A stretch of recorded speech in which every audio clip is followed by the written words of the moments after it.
नमस्कार आप सभी लोगों को। आज हम जानेंगे कि कौन से मुकदमे को वापसी लिया जा सकता है और किन मुकदमों को वापस नहीं लिया जा सकता। ऐसे मामले जिनमें झगड़ा छोटा होता है और दोनों पक्ष आपस में समझौता या कॉम्प्रोमाइज़ कर लेते हैं, उन मुकदमों को आसानी से रद्द कराया जा सकता है और अदालत या पुलिस स्टेशन में जाकर इसकी सूचना दी जा सकती है और इन मुकदमों को पुलिस स्टेशन या अदालत में शुरुआती स्तर पर ही कैंसिल कराया जा सकता है। अगर मामला ज़्यादा गंभीर हो, जैसे किसी की जान को खतरा, समाज के खिलाफ अपराध या फिर बहुत गंभीर अपराध, उन केसों को वापस नहीं लिया जा सकता है। इसमें कोर्ट की इजाज़त या फिर कोर्ट की परमिशन लेना ज़रूरी होता है, जैसे बलात्कार, हत्या की कोशिश, अपहरण आदि।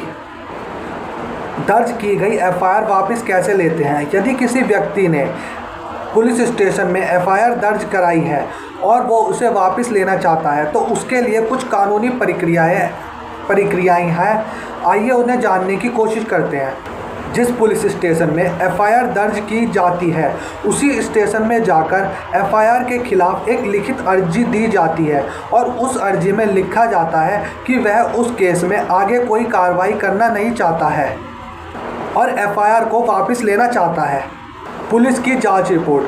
अगर मामला ज़्यादा गंभीर नहीं है, जैसे मारपीट, गाली गलौज आदि, तो पुलिस अपने हिसाब से आपकी अर्जी को ध्यान में रखते हुए आगे की कार्रवाई बंद करने की रिपोर्ट बना देती है। इसे हम क्लोजअप रिपोर्ट कहते हैं, क्लोजर रिपोर्ट कहा जाता है।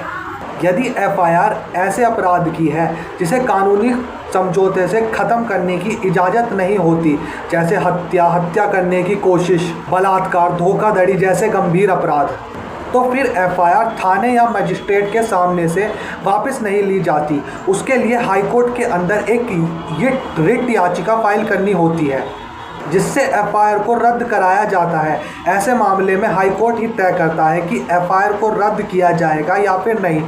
केस कोर्ट में चल रहा है और शिकायतकर्ता अब उस केस को वापस नहीं चलाना चाहता है, तो उसे अदालत के समक्ष एक याचिका दायर करनी होती है और उसमें उसे कारण बताना पड़ता है कि वह किस कारणों से उस केस को वापस लेना चाहता है।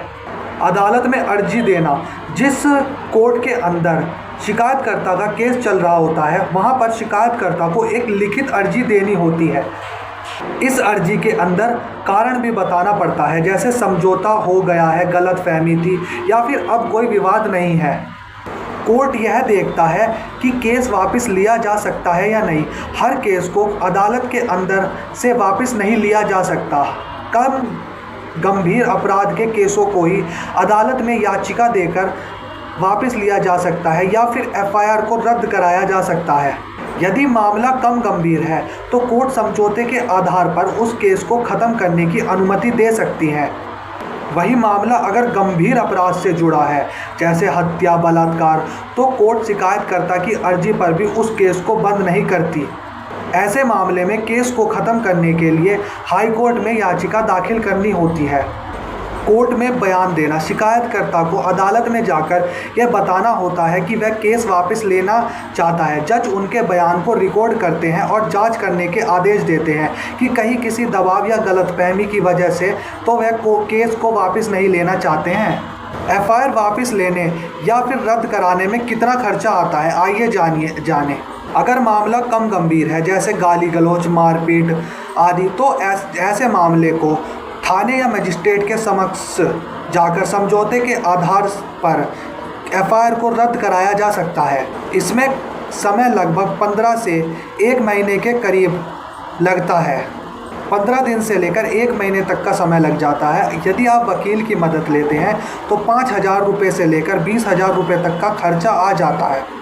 यदि मामला बहुत गंभीर है, जैसे हत्या, धोखाधड़ी, बलात्कार, जिसे पुलिस स्टेशन या मजिस्ट्रेट के सामने से एफआईआर को रद्द नहीं कराया जा सकता, उसके लिए हाईकोर्ट में एक रिट याचिका फाइल करनी होती है। उसमें 1 महीने से लेकर 3 महीने तक का समय लग जाता है और 25,000 रुपये से लेकर 1 लाख रुपये तक की फ़ीस या उससे ज़्यादा भी लग सकती है। Thanks for watching.